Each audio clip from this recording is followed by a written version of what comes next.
Bismillahirrahmanirrahim. Assalamualaikum warahmatullahi wabarakatuh. Pemirsa MTA TV dan Anda saudaraku pendengar dimanapun berada. Alhamdulillahirrabbilalamin. Puji syukur kehadirat Allah Subhanahu wa Ta'ala. Siang hari ini kembali kita akan hadir menemani Anda di istirahat siang ataupun di tengah pekerjaan Anda. Kita hadirkan bincang kesehatan di program spesialis yang akan kita gulirkan hingga pukul 14 atau jam 2 siang nanti. Kerjasama kita dengan Rumah Sakit UNS Surakarta. Hari ini kita akan bincang kesehatan bersama terkait dengan kesehatan reproduksi pria, menjaga kesehatan prostat untuk kualitas hidup yang lebih baik. Sudah hadir di tengah kita dari Rumah Sakit UNS Surakarta, Bapak Dr. Andri Haryanto, spesialis urologi. Assalamualaikum warahmatullahi wabarakatuh. Assalamualaikum warahmatullahi wabarakatuh. Kabar bagaimana, Dok? Alhamdulillah sehat ya. Di tengah kesibukan dokter ini kita mau pencerahan bagaimana terkait dengan kesehatan prostat. Mungkin sebelum dibahas lebih jauh bisa disampaikan sebagai paparan sebenarnya apa yang dimaksud dengan kelenjar prostat dan apa fungsinya bagi tubuh pria ini, dokter? Bismillahirrahmanirrahim. Alhamdulillahirrahmanirrahim. Matur nuwun nggih kesempatannya. Mungkin review secara keseluruhan nggih dalam rangka memang bulan kesehatan reproduksi pria. Jadi kita mengangkat tema kesehatan pria.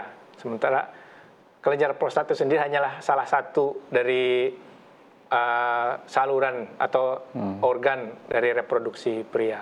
Jadi memang kalau reproduksi pria memang kadang-kadang jarang dibahas karena kan yang biasa kan mungkin reproduksi wanita. Ya. Nah, wanita sendiri kan memang mungkin selama ini banyak yang diangkat kan mungkin dari mau menstruasi, mau hamil, mungkin kita hamil. Yeah. Untuk pria mungkin jarang dibahas. Sebenarnya kalau ditelisik ya banyak juga. Misalnya untuk yang kita biasa tahu untuk pria ya masalah kebugaran, disfungsi ereksi ataupun kesuburan gitu ya. Itu yang muda.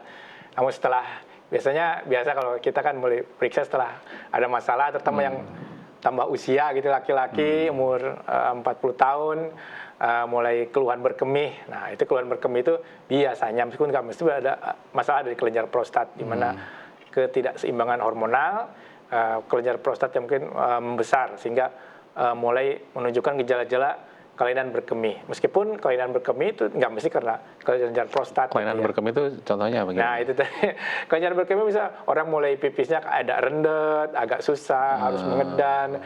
Kadang-kadang mungkin pipisnya lama, dalam artian kok mancurnya tuh kayak ya ibaratnya seperti keran yang itir-itir gitu lah. Keran terbukanya sedikit, jadi di toilet lebih lama.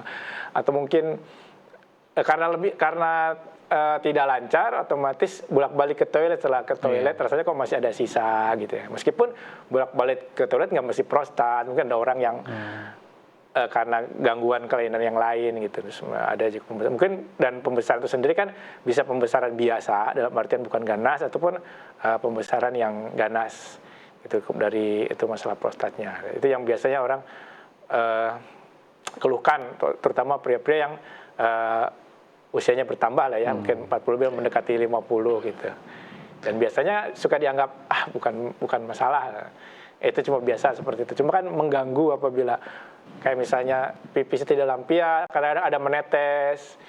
Udah mandi pakai baju, pakai sarung, udah wudhu, kadang netes kan bisa berpikir saya batal nggak ya gitu kan seperti itu. Demikian mungkin sedikit paparan. Mungkin bisa lebih jelaskan kalau yang namanya prostat ini pembesarannya seperti apa penyakitnya ini? Nah itu memang kan prostat memang tidak terlihat ya. Kalau misalnya tidak terlihat ya? Iya kan kalau kalau misalnya dada terlihat gitu kan.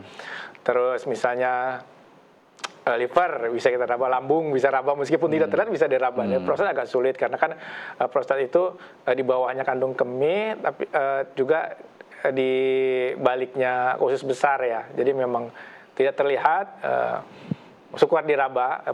Dokter apabila ingin meraba prostat biasanya merabanya menyusul ke anus ya. Memang yang anus itu kan saluran pencernaan ya, usus anus ya. Tapi di situ secara tidak langsung kita bisa meraba prostat, meskipun secara tidak langsung itu memang posisi dia memang yang tertutup gitu. Memang yang kadang memang ya tidak terasa bila klien. Demikian. Gitu. Ya, sebetulnya apa perannya dalam sistem reproduksi pria ini? Memang kenapa dimasukkan ke sistem reproduksi ya? Memang bukan organ berkemih, itu meskipun sebelah-sebelahan ya. Kalau organ berkemih, organ pipis lah gampangannya, itu kan ginjal. Ginjal itu kan darah masuk ke ginjal, menyaring darah ini jadi air kemih ya, air kencing lah. Kemudian disalurkan ke kantong kencing, kemudian dikeluarkan lewat pipis ya. Jadi di bawahnya mungkin ada kelenjar prostat itu sendiri. Nah, kelenjar prostat itu pada pria ya, karena perempuan tidak punya prostat gitu. Jadi kita tahu apabila laki-laki ketika masih masa-masa produktif, maka sebenarnya produktif pria itu lama ya. Lama. Jadi si testis itu kan sampai umur berapa, Dok? Tetap memproduksi spermatozoa ya, sperma ya. Nah, itu sebenarnya tidak bisa ditentukan ya. Kalau perempuan kan jelas ada menopause ya.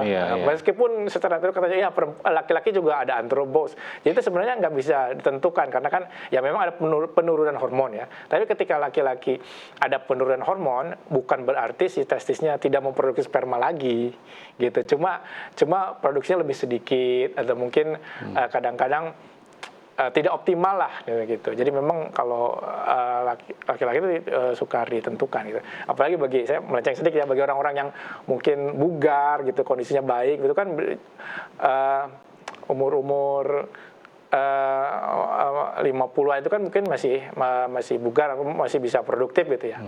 Sehingga ya Rasulullah sendiri kan 50-60 masih bugar, masih bisa angkat pedang. Demikian. Lanjut lagi ya. Maaf.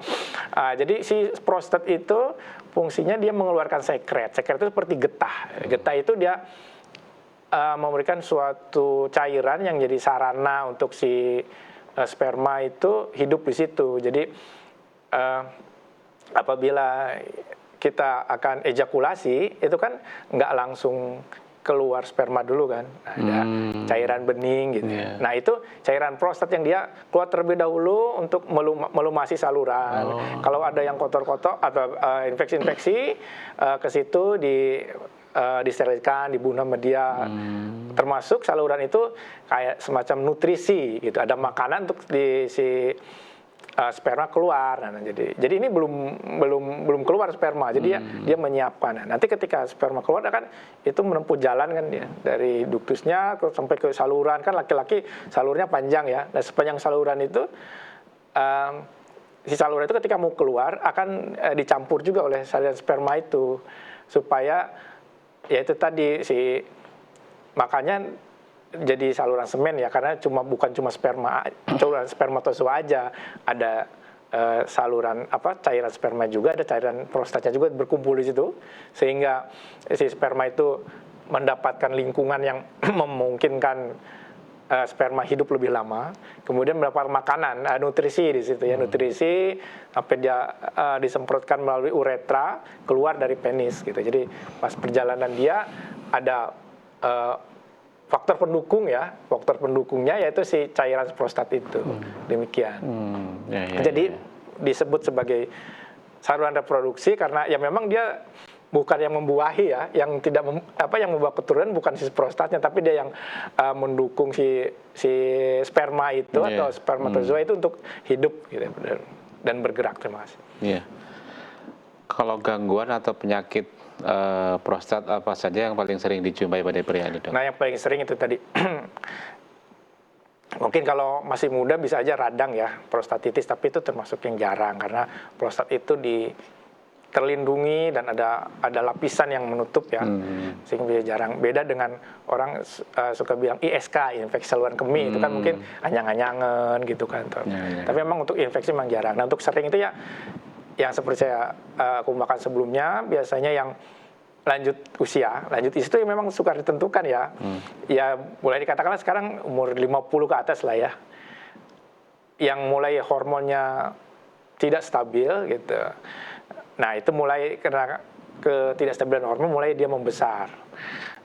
membesar dan mulai menutup saluran, karena dia kan di antara saluran kemih lah, di antara saluran pipis yang mau keluar gitu, di antara itu yang tadinya dia tuh mengeluarkan getah untuk atau membersihkan saluran tersebut, lama-lama dia malah membesar, akhirnya menekan saluran tersebut sehingga mulai ada gangguan pipis yang tidak lampias gitu, pipis terganggu gitu. Jadi itu yang orang suka menyebutnya BPH gitu, pembesaran prostat jinak gitu. Misalnya suka ada yang kenapa berobat ini saya sakit prostat. Maksudnya ya memang manusia itu laki-laki punya prostat ya secara normal. Cuma maksudnya sakit prostat itu prostatnya membesar gitu. Demikian. Pembesaran ini secara physically bisa kelihatan. Nah itu tadi, karena prostat tersembunyi, physically tidak terlihat. Tidak terlihat ya? Ya, Normal mungkin, gitu ya? Mungkin melalui perabaan colok dubur oleh dokter, atau USG, gitu. Melakukan dengan alat USG, gitu. Perbedaannya apa dok antara pembesaran prostat jinak, peradangan prostat ataupun kanker prostat ini? Nah itu ya, kalau peradangan mungkin ada gejala-gejala radang secara umum ya, mungkin karena mungkin ada demam atau rasa nyeri di bawah, pipis nyeri gitu ya. Nah kalau untuk pembesaran jinak atau penjenuhan ganas itu yang memang sulit dibedakan ya.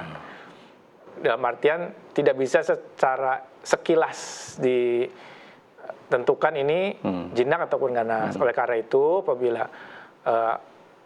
pada orang-orang laki-laki terutama yang sudah usianya bertambah, apabila ada keluhan berkemih, sebaiknya melakukan pemeriksaan, kemudian dicek.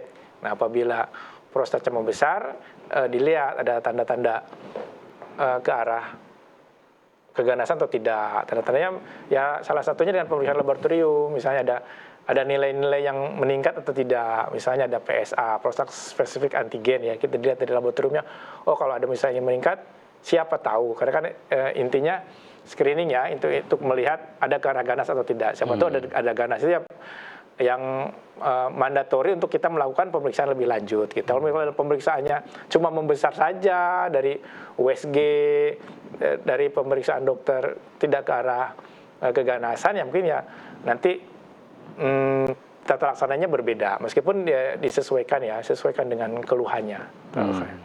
Jadi intinya tetap harus periksa ke dokter. Terima kasih. Sebagai gejala awal, kita harus aware ya, oh, ini gangguan prostat gitu apa? Ya. Sinyalnya. Ya itu tadi, orang misalnya beda-beda. Misalnya ada yang lebih ke arah pipisnya tidak lampias. Lampiasnya tidak tuntas gitu ya? Ya tidak tuntas. Atau ada yang gampangannya tuh seperti tidak lancar lah. Pipisnya tidak lancar. Cuma tidak lancar itu kan orang menerangkannya beda-beda. Ada yang pipis jadi sering. Seringnya itu karena memang pipisnya tidak langsung keluar semua kan. Ataupun karena udah mulai karena kronis kan gangguan dari kandung kemihnya. Ini frekuensi. Ataupun dia harus terburu-buru. Jadi kalau udah pengen pipis, dia kayak harus terburu-buru ke toilet. Nggak bisa lah. Ya, meskipun tidak mesti ya kita simpulkan kalau itu masih prostat ya, karena bilang itu kan. Terus ada pipis malam. Misalnya malam sering terbangun untuk berkemih. Ya, meskipun juga tidak mesti kalau terbangun berkemih malam mesti prostat kan tidak mesti, bisa yang lain.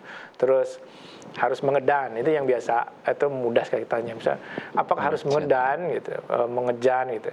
Cuma susahnya itu kan karena kelainan ini kan bertahap ya, pelan-pelan ya. Jadi rata-rata saya bilang, apakah susah mengedan, susah mengeluarkan kemih sampai harus mengedan? Nah, biasanya karena mengedannya itu bertahap, nggak langsung susah. Jadi biasanya sepuh itu bilangnya, enggak kok, saya biasa aja, mengedannya masih biasa, tapi udah bisa keluar. Padahal udah mulai membutuhkan ekstra tenaga untuk mengedan. Cuma karena pelan-pelan kan hari ini nambah tenaganya sedikit, terus sudah sekian bulan. Ya, jadi harus aware ya? Iya, harus mengedan, frekuensi, atau misalnya habis pipis, mancer, berhenti, mancer lagi. Atau mungkin harus mengedan itu tadi. Terus misalnya, ya itu tadi, mancer, terus berhenti, terus mancer lagi. Mungkin sekitar itu. Ya. Kalau terjadi hal seperti ini, harus perhatian, mungkin ada gangguan mungkin ya sebagai sinyal awal. sebagai apa namanya koridornya sekitar usia berapa kemana ke atas? Ya, memang harus hati-hati, terutama 50-60 ya, meskipun ada juga umur 40-an yang udah mulai keluhan berkemih gitu ya. Cuma ya itu tadi kan kebugaran orang juga berbeda gitu. Kadang-kadang juga untuk dewasa ini kita harus lebih hati-hati terhadap kesehatan karena penyakit-penyakit kronis itu kan sekarang udah mulai tampak lebih awal daripada dulu mungkin ya. Karena mungkin entah itu ya secara umum ya, kita nggak lihat prostat secara umum, mungkin karena kita udah pola hidup yang berubah, banyak sekali polutan-polutan, bahan-bahan kimia, pola makan yang berubah sehingga kita harus lebih hati-hati karena kadang-kadang ada beberapa kasus di mana sakit-sakit kronis itu bisa muncul lebih awal. Maksudnya rata-rata umur udah mulai lebih awal. Terima kasih. Maksudnya usia muda sudah kena penyakit kronis gitu ya? Ya bisa, meskipun ya masih jarang lah ya. Iya. Ya dokter, terima kasih ini sebagai pembukaan kita, paparan kita siang hari ini. Kita jeda dulu dokter ya. Dan untuk pemirsa pendengar, Anda siapkan pertanyaan yang ingin tahu lebih lanjut terkait dengan prostat atau melebar dikit boleh ya dok ya. Kalau urologi ini melebarnya kemana ya? Ya urologi itu sebenarnya bidang keilmuan dalam ilmu kedokteran yang meliputi saluran kemih pria dan wanita. Kalau saluran kemih kan pria dan wanita. Dan saluran reproduksi pria. Jadi kalau saluran kemih laki-laki dan perempuan kita menangani, tapi kalau reproduksi kayak misalnya rahim itu kan dokter kandungan. Nah kalau prostat itu kan ya memang nggak ada di perempuan. Prostat kami terus masalah testisnya gitu. Untuk masalah penisnya itu. Demikian. Terima kasih. Gitu. Boleh silakan seperti yang disampaikan dokter tadi, bila Anda ada yang ingin ditanyakan terkait keluhan ataupun yang dirasakan terkait dengan saluran kemih tadi, Anda bisa bergabung di line telepon 02716793000 maupun WA call dan WA text di 08112553.000. Kami akan nantikan pertanyaan Anda setelah pesan-pesan yang berikut ini.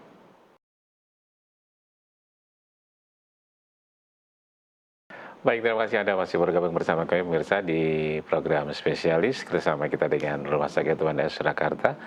Terkait kita bincang kesehatan dengan tema kesehatan reproduksi pria. Bersama kita Dr. Andri Haryanto, spesialis urologi.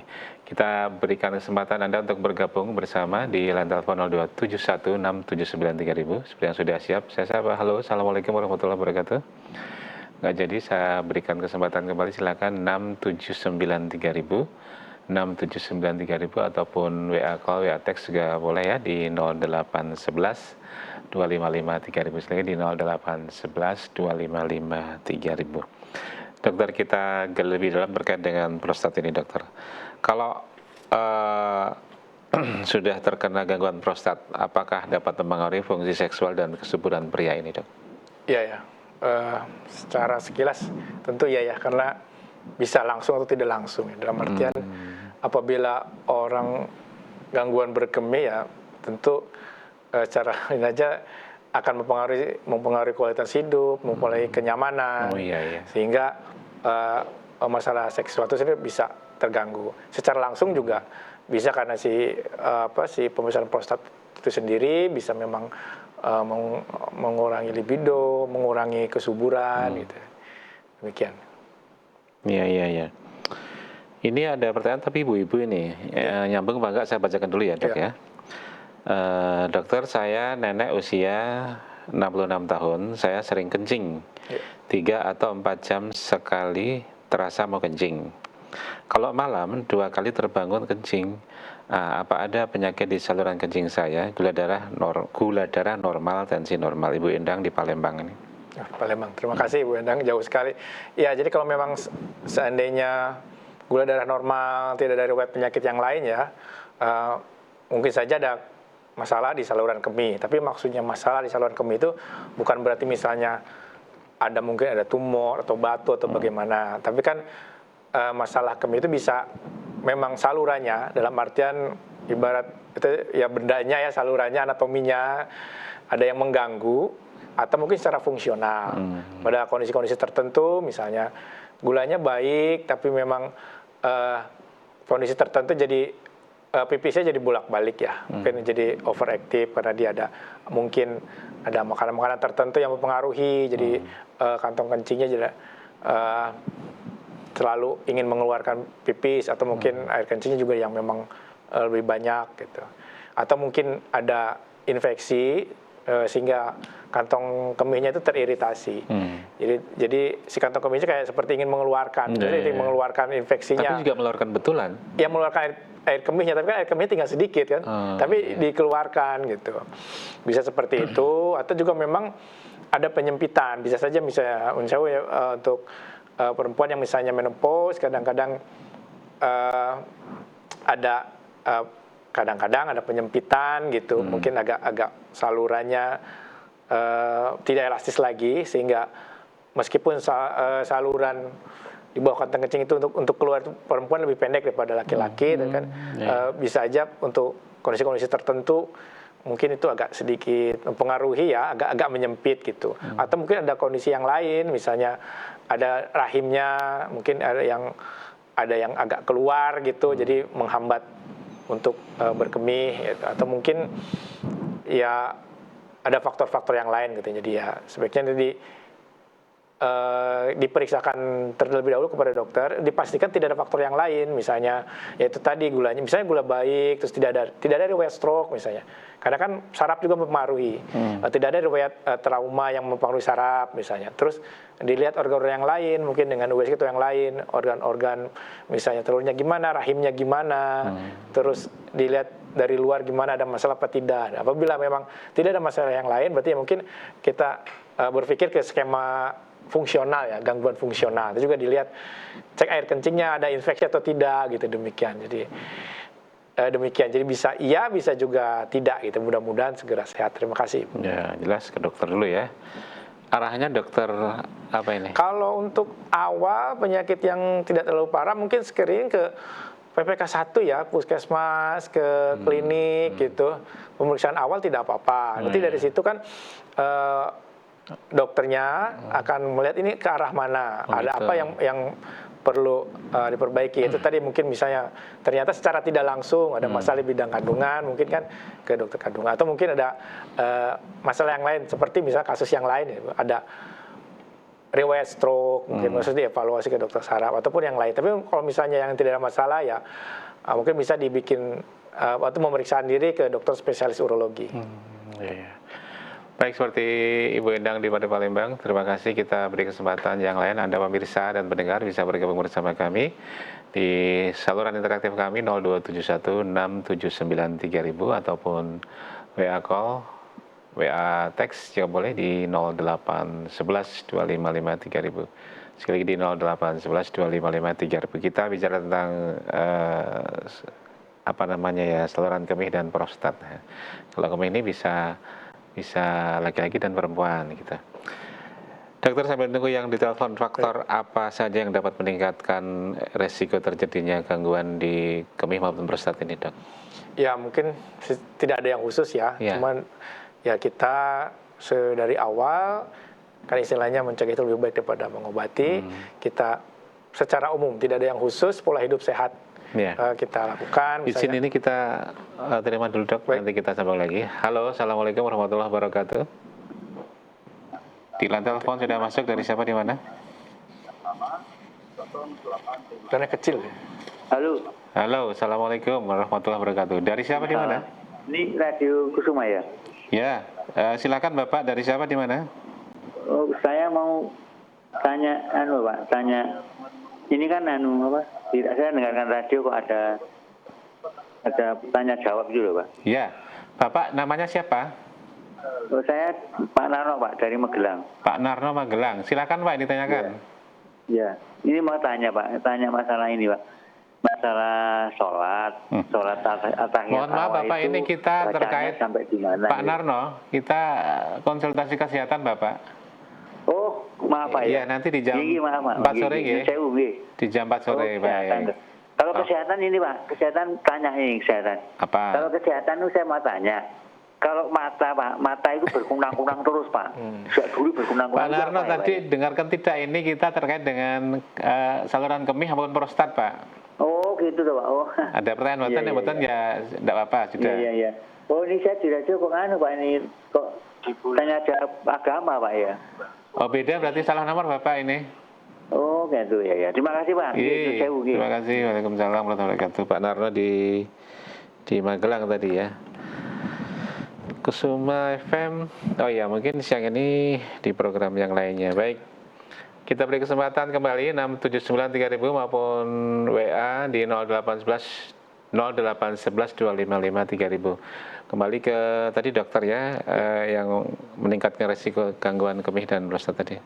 Ya mungkin secara umum ya, banyak klien-klien kita yang bisa mempengaruhi meskipun secara tidak langsung. Misalnya kita pola hidup yang tidak baik, jadi tensi yang mungkin tidak terkendali, tidak terkontrol, gula darah yang tidak terkontrol karena dari pola makan atau pola hidup, terus kita rentan dengan stres, atau mungkin paparan-paparan polusi, paparan-paparan bahan kimiawi. Jadi cara bagaimana kita menjaga kesehatan reproduksi kita dan prostat, tidak ada yang khusus, yang penting ya pola hidup sehat secara umum yang mungkin kita sudah tahu ya, tapi memang susah untuk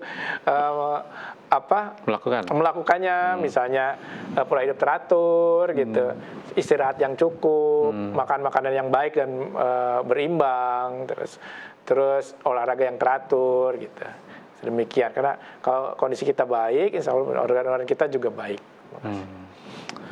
Ya, karena kalau kebiasaan yang tidak baik dilakukan berulang-ulang dan berulang-ulang, terus nanti akan tetap ada resiko kemana-mana gitu ya dokter ya.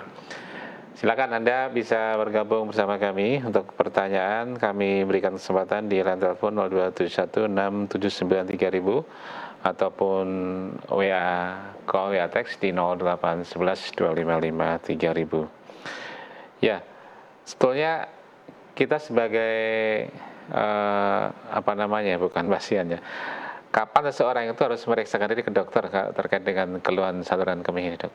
Ya, itu tadi kalau memang sudah mulai terasa gangguan ya sebenarnya ketika mulai ada sesuatu yang berubah itu sebaiknya memeriksakan diri dari awal supaya kalau ada kelainan, misalnya kelainan bisa terdeteksi gitu. Kalau misalnya kalau seperti kayak infeksi yang berulang, memang namanya infeksi kita semua mesti pernah, ibarat kita batuk, pilek, flu gitu. Tapi kalau misalnya seperti kayak sering anyang-anyangan, kayak seperti orang memeriksakan diri ke dokter, dibilang infeksi saluran kemih, tapi tidak lama kemudian, sebulan kemudian infeksi saluran kemih kembali gitu. Kan tanda tanya kenapa?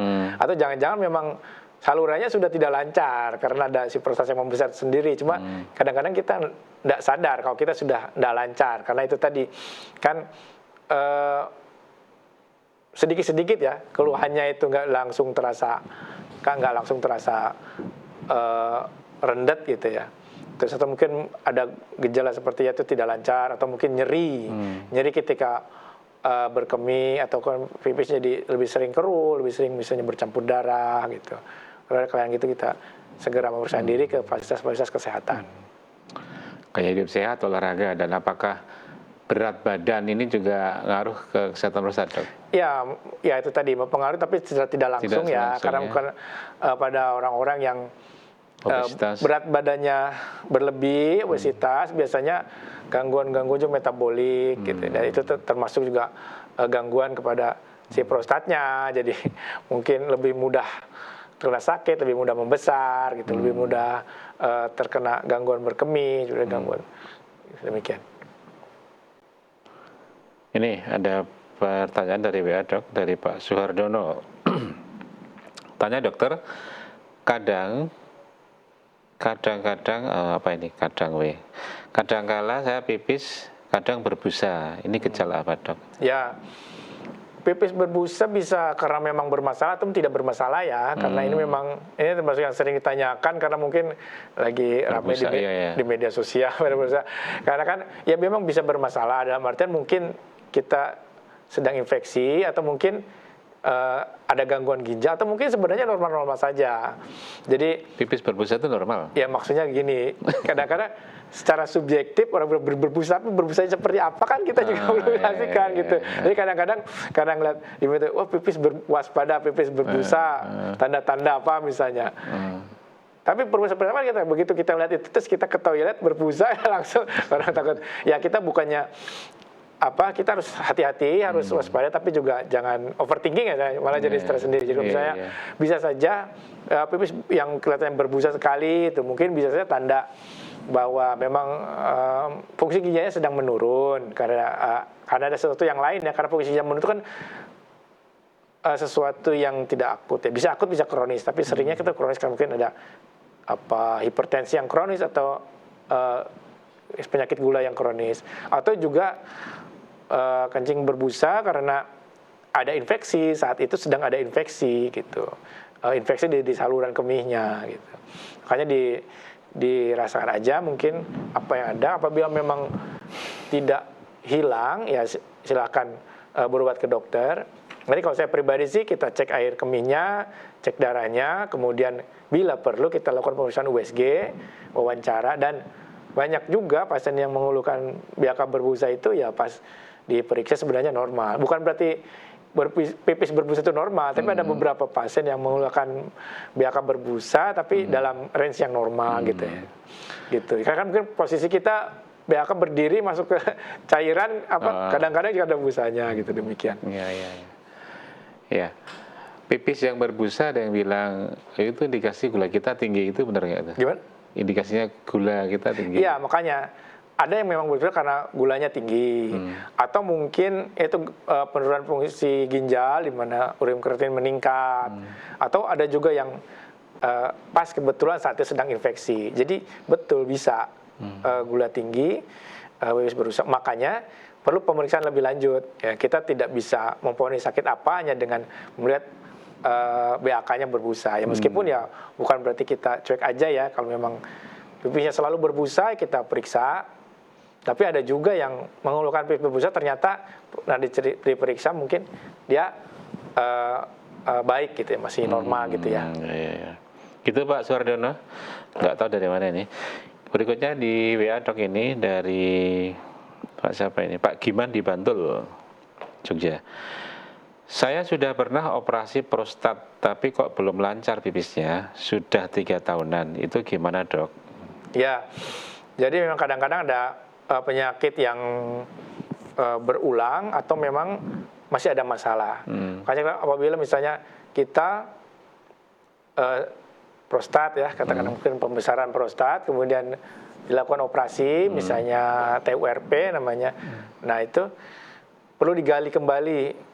Waktu itu setelah operasi lancar, kemudian kok lama-lama jadi tidak lancar, atau memang dari setelah operasi masih belum lancar gitu ya. Nah itu untuk evaluasinya misalnya kalau misalnya setelah operasi kok saya masih belum lancar, dievaluasi di USG ulang apakah memang ada pembesaran kembali atau prostatnya masih besar, atau memang masalah fungsional. Itu fungsional misalnya orangnya ada riwayat stroke misalnya, atau mungkin riwayat yang gula darah yang tidak terkontrol gitu. Karena ada kasus di mana pasien itu memang ya prostatnya membesar, dia menyumbat, tapi juga ada riwayat stroke. Jadi memang kantong kencingnya untuk memompa kemih itu juga udah berkurang kekuatannya karena ada jarak saraf yang terganggu. Jadi setelah diteropong, dikerok prostatnya, diperiksakan ke laboratorium,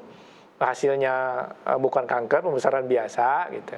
Tapi ada keluhan berkemih, yaitu mungkin bisa jadi dari masalah fungsional, yaitu ada penyakit yang lainnya. Jadi mungkin sebaiknya periksa kembali aja Bapak. Kalau memang dulu operasinya di mana, terus ketemu dokternya, nanti dievaluasi setelah di USG membesar. Atau mungkin ada juga kasus di mana sudah lancar, kemudian jarak 1 tahun kayak susah lagi ya, mungkin prostatnya tumbuh kembali. Karena kan bisa saja itu memang organ yang dalam tubuh kita, yang itu dia prostat itu bisa tumbuh kembali karena dipicu oleh hormon yang memang ada dalam tubuh kita, hormon-hormon tersebut. yang dikhawatirkan apabila setelah itu lancarnya mungkin 1 bulan atau nggak terlalu lama kok pipisnya kayak mengecil gitu ya. Pancarannya kecil. Nah, itu yang kita khawatirkan. Ada sebagian pasien yang memang penyempitan di salurannya kan. Kalau laki-laki itu kan salurannya panjang ya, saluran kemihnya itu sampai ke sepanjang penis itu, bahkan ke belakangnya. Ada sebagian orang yang jadi ada penyempitan gitu, apa yang disebut dengan struktur uretra. Jadi ya sebaiknya periksa ke dokternya. Iya, Masya Allah. Sebegitu detailnya ya dalam tubuh kita. Bagaimana Allah menciptakan sebuah organisasi yang sebegitunya. Yang terakhir dokter, kita nggak kerasa di penghujung program kita spesialis siang hari ini. Sebagai penutup, apa langkah paling sederhana yang dapat kita lakukan mulai hari ini, utamanya bagi para pria ini, agar kualitas hidup dan kesehatan reproduksi ini terjaga ini? Ya, kembali tidak ada yang khusus. Kita pola hidup sehat secara umum Pola hidup sehat. Pola hidup sehat, makan makanan yang baik, gizi berimbang, cukup istirahat, berolahraga, hindari stres, gitu, dan memeriksakan diri ke dokter apabila ada kelainan. Dan alangkah baiknya seandainya ada jadwal check up berkala itu nggak apa-apa, baik secara umum saja. Nanti dokternya akan melihat kira-kira kalau ada kelainan kan akan diarahkan ke bagian apa. Paling nggak check up itu berapa tahun sekali, Dok?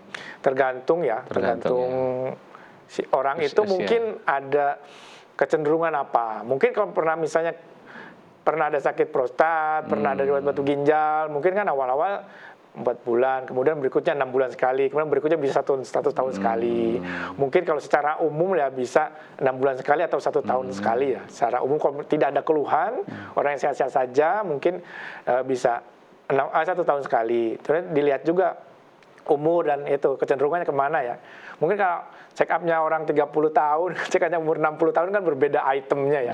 50 tahun gitu. Mungkin orang 50 tahun harus benar-benar dicek jantungnya, paru-parunya gitu, dan yang lainnya. Terima kasih. Baik, Dr. Andri Haryanto, spesialis urologi, terima kasih waktunya dan pencerahannya, sangat membantu kita, sangat bermanfaat bagi pemirsa, pendengar yang menyimak spesialis yang hari ini. Insya Allah kita bersama di lain kesempatan, dokter ya. Terima kasih. Assalamualaikum warahmatullahi wabarakatuh. Pemirsa, sampai di sini gelaran spesialis menemani Anda bersama kita dengan Rumah Sakit Unair Surakarta. Jumpa lagi di Senin yang akan datang dengan dokter ataupun tema yang lainnya. Saya Ali Abdurrahman dan kerabat kerja pamit. Terima kasih. Salam sehat selalu. Assalamualaikum warahmatullahi wabarakatuh.